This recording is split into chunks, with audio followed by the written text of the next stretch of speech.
தமிழக அரசியல் வரலாற்றில் 2026ஆம் ஆண்டு நடைபெற்றுள்ள சட்டமன்ற தேர்தல் ஒரு மிக முக்கியமான திருப்புமுனையாக கருதப்படுது. திராவிட கட்சிகளுடைய அரை நூற்றாண்டு கால ஆதிக்கத்திற்கு இடையே புதிய அரசியல் சக்திகள் வரவும் மாறி வரும் வாக்காளர்களுடைய மனநிலையை இந்த தேர்தலை இந்தியாவை உற்று நோக்கும் ஒரு களமாக மாறியிருக்கு. கடந்த ஏப்ரல் 23, 2026 அன்று நடைபெற்ற வாக்குப்பதிவுல தமிழக வரலாற்றிலேயே இல்லாத அளவிற்கு 85.1% வாக்குகள் பதிவாகி புதிய சாதனையை படைச்சது.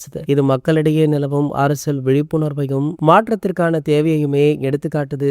பாரம்பரியமான திமுக மற்றும் அதிமுக கூட்டணிகளுக்கு இடையே நடிகர் விஜய் அவர்களுடைய தமிழக வெற்றிக் கழகம் ஒரு பலமான மூன்றாவது சக்தியாக உருவெடுத்திருக்கு. தமிழக அரசியல் வரலாற்றுல ஒரு மாபெரும் திருப்பமாக நடிகர் விஜய் அவர்கள் தலைமையிலான தமிழக வெற்றிக் கழகம் 2026 சட்டமன்ற தேர்தலில் மிகப்பெரிய வெற்றியை பெற்றுள்ளது. 1967க்கு பிறகு திமுக அதிமுக அல்லாத ஒரு கட்சி ஆட்சி அமைக்கும் சூழல் தற்போது உருவாகி இருக்கா. ஆகையால தளபதி விஜய் அவர்களுக்கு பலருமே வாழ்த்துக்களை தெரிவிச்சிட்டு இருக்காங்க. சினிமா பிரபலங்கள், அரசியல் பிரபலங்கள் அப்படின்னு பலருமே வாழ்த்து சொல்லிட்டு இருக்க இந்த வேளையில தளபதி விஜய் அவர்கள் இன்று காலை கேப்டன் விஜயகாந்த் அவர்களுடைய சமாதிக்கு சென்றுள்ள புகைப்படங்கள், வீடியோக்கள் சோசியல் மீடியாக்கள் வழியாகி வைரலுமே ஆகிட்டு இருக்கு. கேப்டன் மறைவுக்கு பிறகு கேப்டனுடைய சமாதிக்கு அடிக்கடி தளபதி விஜய் அவர்கள் செல்வது வழக்கமான ஒரு விஷயமாக இருந்தாலுமே அவர் முதல்வராவதற்கு முன்னாடி கேப்டனை சந்தித்துள்ளார் அப்படின்னு சொல்லி ரசிகர்கள் ஆகா ஓகோன்னு புகழ்ந்து தள்ளிட்டும் இருக்காங்க. இது போன்ற செய்திகளை பத்தி நீங்க உடனே தெரிஞ்சுக்க